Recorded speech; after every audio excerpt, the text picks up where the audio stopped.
I want you to ponder these questions. What are you becoming? The big question is not what am I getting paid here? The big question is what am I becoming? Because true happiness is not contained in what you get. Happiness is contained in what you become. Are we living the lives we want to live, or are we living stereotyped lives based on phony values?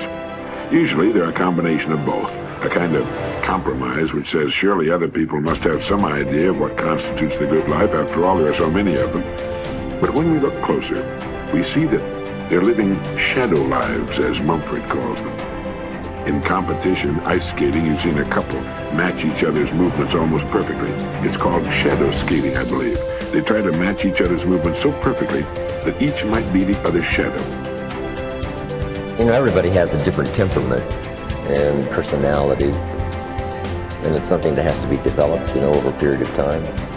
If you're too shy, you should really learn to push that into a small corner and speak up more. If you're a little too loud, maybe you should, calm down just a little bit.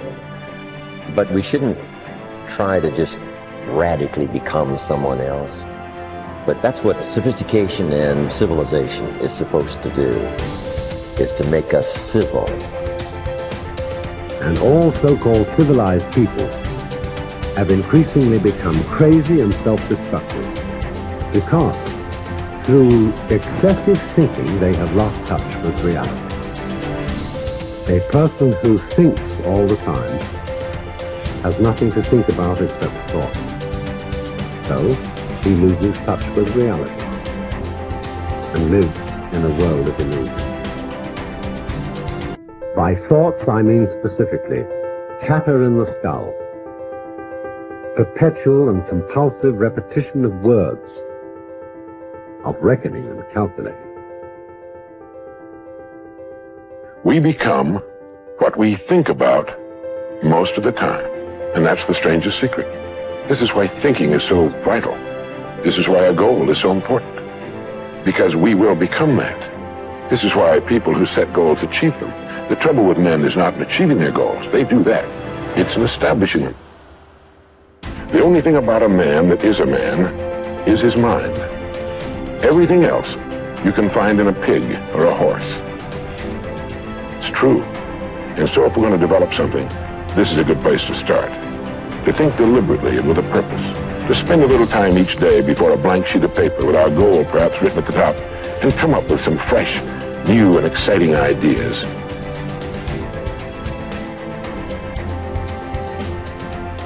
How to get the results you want.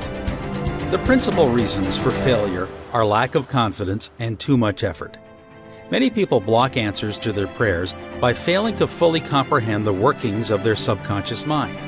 When you know how your mind functions, you gain a measure of confidence. You must remember, whenever your subconscious mind accepts an idea, it immediately begins to execute it. It uses all its mighty resources to that end and mobilizes all the mental and spiritual laws of your deeper mind. This law is true for good or bad ideas. Consequently, if you use it negatively, it brings trouble, failure, and confusion. When you use it constructively, it brings guidance, freedom, and peace of mind. The right answer is inevitable when your thoughts are positive, constructive, and loving. From this, it is perfectly obvious that the only thing you have to do in order to overcome failure is to get your subconscious to accept your idea or request by feeling its reality now, and the law of your mind will do the rest. Turn over your request with faith and confidence, and your subconscious will take over and answer for you. You will always fail to get results by trying to use mental coercion. Your subconscious mind does not respond to coercion. It responds to your faith or conscious mind acceptance. Your failure to get results may also arise from such statements as, "Things are getting worse. I will never get an answer. I see no way out. It is hopeless. I don't know what to do. I'm all mixed up." When you use such statements, you get no response or cooperation from your subconscious mind. Like a soldier marking time, you neither go forward nor backward. In other words, you don't get anywhere. If you get into a taxi and give a half dozen different directions to the driver in 5 minutes, he would become hopelessly confused and probably would refuse to take you anywhere. It is the same when working with your subconscious mind. There must be a clear-cut idea in your mind. You must arrive at the definite decision that there is a way out, a solution to the vexing problem in sickness. Only the infinite intelligence within your subconscious knows the answer. When you come to that clear-cut conclusion in your conscious mind, your mind is then made up, and according to your belief, it is done unto you. Easy does it. A house owner once remonstrated with a furnace repairman for charging $200 for fixing the boiler. The mechanic said, "I charged 5 cents for the missing bolt and $199.95 for knowing what was wrong." Similarly, your subconscious mind is the master mechanic, the all-wise one, who knows ways and means of healing any organ of your body as well as your affairs. Decree health and your subconscious will establish it. But relaxation is the key. Easy does it. Do not be concerned with details and means, but know the end result. Get the feel of the happy solution to your problem, whether it is health, finances, or employment. Remember how you felt after you had recovered from a severe state of illness? Bear in mind that your feeling is the touchstone of all subconscious demonstration.